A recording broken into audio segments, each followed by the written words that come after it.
Hello students, a very big and warm welcome to all of you. I hope you all are doing great. So children, before starting this session, let me introduce myself to you. This is Pooja Rawat and today we are going to learn about an interesting topic which is storage in computer.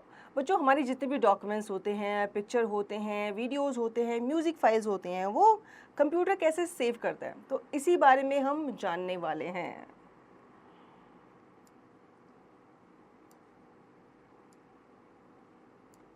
The process of saving data and instructions permanently is known as storage. The purpose of storage in a computer is to hold data or information and to get that data to the CPU as quickly as possible when it is needed. Let us understand first about CPU and then memory unit. तो हमारा जितना भी data होता है वो हमारे computer में क्या होता है, स्टोर होता है। ठीक है, ये सब के सब हमारी क्या होती है, इंस्ट्रक्शंस होती हैं जो हम कंप्यूटर को देते हैं। तो पर्पस क्या है स्टोरेज का? पर्पस ये है कि हमारा जो डेटा होता है वो कंप्यूटर टेम्परेरी क्या करता है, उनको होल्ड करके रखता है, सो दैट हम जब चाहे उनको खोल सके, ओपन कर सके, और अगर वो डेटा हमारे नीड का नहीं है तो हम उसको जब चाहे डिलीट कर सकें। तो पहले हम बात कर लेते हैं सीपीयू की।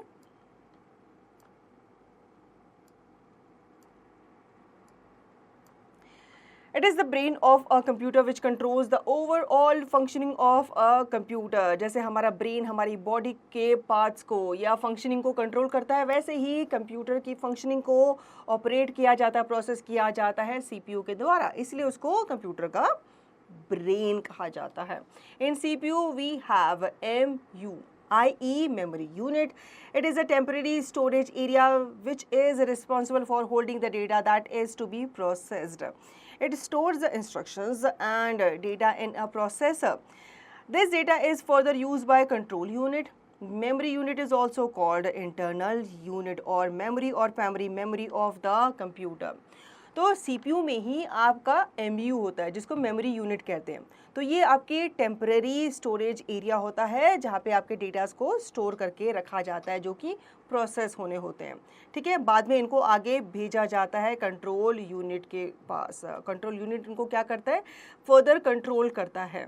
तो यहाँ पे मेमोरी यूनिट जो है इसको इंटरनल मेमोरी या फिर प्राइमरी मेमोरी ऑफ कंप्यूटर भी कहा जाता है।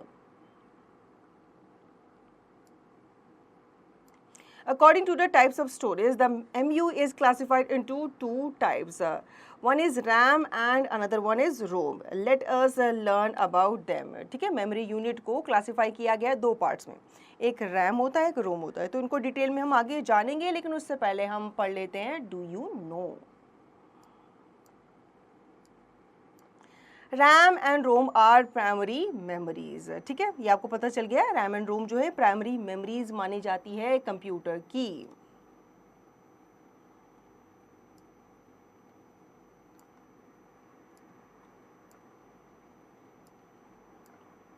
Now let's talk about RAM, जिसको हम रैंडम एक्सेस मेमोरी कहते हैं। It is a place in computer where all data gets stored while working on the computer. It is also called volatile memory. It is very high speed type of memory. The RAM chip is made of a metal oxide semiconductor. It holds the information which is to be processed by the microprocessor. तो ये आपकी RAM है, ठीक है, जो कि इस तरीके की दिखती है, जिसमें आपका मेटल ऑक्साइड सेमीकंडक्टर माना जाता है, और ये आपकी वोलेटाइल मेमोरी मानी जाती है। ठीक है, इसमें आपके डेटास को स्टोर करके रखा जाता है जब तक आप कंप्यूटर में काम कर रहे होते हैं।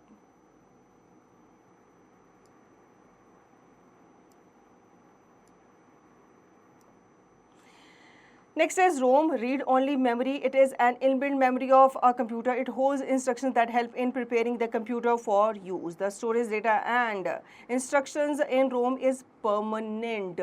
It does not depend on the power supply. It holds the data even if the system is switched off. It is also called non-volatile memory.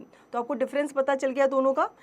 RAM में क्या होता है, आप जब तक आपका कंप्यूटर ऑन है तब तक आप उसमें अपने डेटास को स्टोर करके रख सकते हैं। जब आपके पावर सप्लाई कट ऑफ हो जाती है, इट मीन्स आपका डेटा भी इरेज हो जाएगा। तभी कहा जाता है कि कंप्यूटर बंद करने से पहले अपने जितने भी आपके डॉक्यूमेंट्स हैं या जो भी फाइल है वो आप सेव कर ले। लेकिन रोम में ऐसा नहीं होता, ठीक है। रोम में अगर पावर कट भी हो जाए तो भी आपका डेटा सेव ही रहेगा, क्योंकि ये आपकी परमानेंट मेमोरी मानी जाती है। इसमें डेटाज ईजिली इरेज नहीं होते। Now, do you know? ROM is of 3 types. One is PROM, EEPROM and EEPROM. इनके बारे में हम फर्दर क्लासेस में, बड़ी क्लासेस में जानेंगे। बस आपको इतना याद रखना है कि रैम के भी 3 टाइप्स होते हैं। Now pop-up quiz. Where is the data stored in computer? तो ये आपको बताना है कि कंप्यूटर्स में डेटा कहाँ पे स्टोर किया जाता है।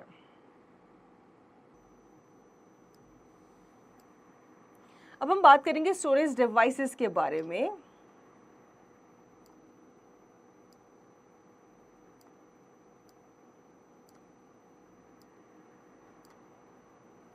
The devices that are used to store data when computers show insufficient internal storage are called secondary memory devices or external storage devices.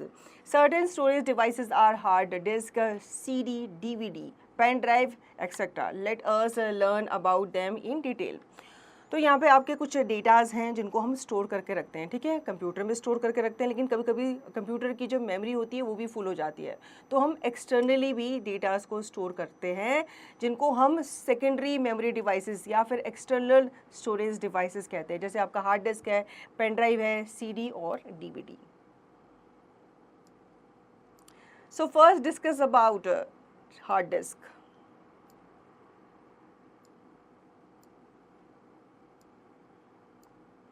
It is the main storage media for computers. It is a part of unit called hard disk drive or hard drive. It is usually fixed inside the CPU and contains all the software and data.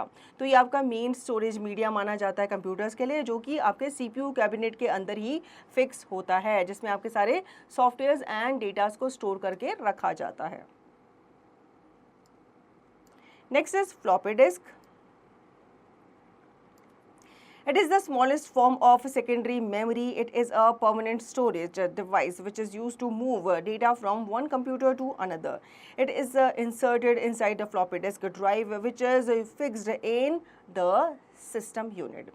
It is also known as floppy or Diskit. तो ये आपकी floppy disk इस तरीके की होती है, हालांकि इसका यूज़ आजकल बहुत कम किया जाता है। ये आपकी smallest form of secondary memory मानी जाती है, और ये आपकी परमानेंट स्टोरेज डिवाइस भी माना जाता है, जो कि यूज़ किया जाता है एक डेटा से दूसरे, एक कंप्यूटर से डेटा दूसरे कंप्यूटर में डालने के लिए। Now do you no hard disk was invented by IBM team led by रे जॉनसन। जो आपको बहुत इंपॉर्टेंट इन्फॉर्मेशन यहाँ पे दी गई है, हार्ड डिस्क को इन्वेंट किया गया था IBM टीम के ही द्वारा। Now let's talk about CD. CD stands for compact disc. It is an optical storage media. It is a thin circular disc with a reflective metal coating. It has a large amount of storage capacity for using variety of information. तो आपने CD ज़रूर देखी होगी, या आपने हो सकता है यूज़ भी की होगी, आपके घर में भी होगी। इस तरीके की ये डिस्क होती है, ठीक है, जिसमें आपके डेटास को स्टोर करके रखा जाता है। Next is DVD.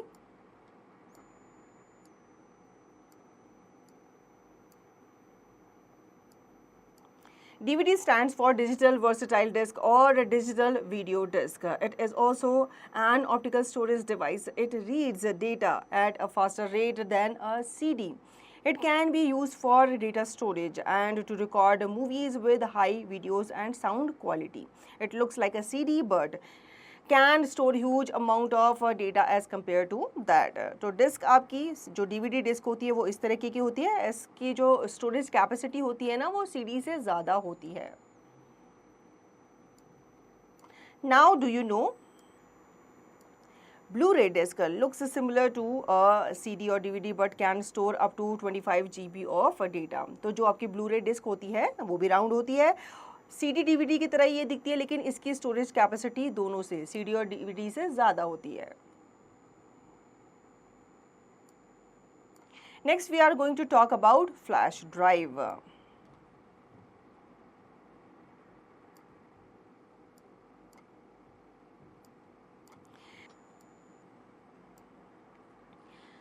It is also called USB drive. तो आपकी जो पेन ड्राइव होती है वो इस तरह की होती है और आजकल सबके पास ये पाई जाती है क्योंकि बहुत कॉम्पैक्ट होती है, छोटी होती है, ईजिली आपके पॉकेट में आ जाती है और इसकी स्टोरेज कैपेसिटी ज़्यादा होती है.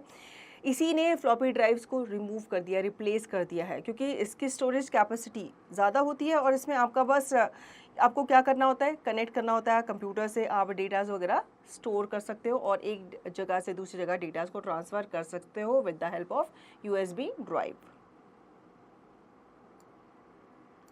Multimedia cards. It is a storage device that can be easily removed for access by a computer. A multimedia card reader is used to insert the card and connect it to the computer through a USB cable. It is available in different storage capacities. It is also known as memory card. तो आपके जो SD card होते हैं, memory card होते हैं, वो इस तरीके के होते हैं. ये कहाँ डाले जाते हैं? आपके जैसे कैमराज हैं या मोबाइल फ़ोन है, इनमें डाले जाते हैं डेटाज वगैरह को, पिक्चर्स को, इमेजेस को, वीडियोज़ को स्टोर करने के लिए. फिर ईजिली आप इनको रिमूव कर सकते हैं और जहाँ चाहे आप अपनी जो फ़ोटोज़ हैं, वीडियोज़ हैं, उनको सेव कर सकते हैं. Now knowledge bytes. The process of saving data and instructions permanently is known as storage. CPU is the brain of a computer. In CPU we have MU in which data is stored. It is a temporary storage area. RAM is a very high speed type of a memory. ROM is an inbuilt memory of a computer. Hard disk, DVD, CD, flash drive, etc. are some of the storage devices in which we can save computers data. तो इस chapter में हमने computer की primary memory के बारे में बात करी जिसमें हमने रैम एंड रोम के बारे में बात करी. सेकेंडरी मेमोरी के बारे में हमने बात करी जिसमें हमने hard disk, floppy disk, CD, DVD, floppy disk and USB drive के बारे में बात करी जिनको हम यूज़ करते हैं अपने डेटास वगैरह को स्टोर करने के लिए. Now TechnoViz. RAM can directly be accessed by CPU, but when the computer is switched off, the stored data and instructions disappear from it. तो ये आपका रैम का एग्जाम्पल है. इसको आप CPU से डायरेक्ट क्या कर सकते हैं, एक्सेस कर सकते हैं, लेकिन जब आपका कंप्यूटर स्विच ऑफ हो जाता है तो आपका डेटाज और जो भी इंस्ट्रक्शंस होती हैं वो भी क्या हो जाते हैं, डिसअपियर हो जाते हैं. ROM can also be accessed by the CPU directly, but the data and instructions stored in it are retained even the computer is switched off. तो इस तरीके का आपका ROM होता है, इसको भी आप CPU से ही एक्सेस करते हो, लेकिन डिफरेंस क्या है रैम एंड रोम में? इसमें आपके जो डेटाज हैं, इंस्ट्रक्शंस हैं, उनको क्या किया जा सकता है, CPU से रिटेन किया जा सकता है even after closing your computer. So children, I hope you understood the chapter really well. Now you will revise the chapter and yes, do not forget to practice the exercise.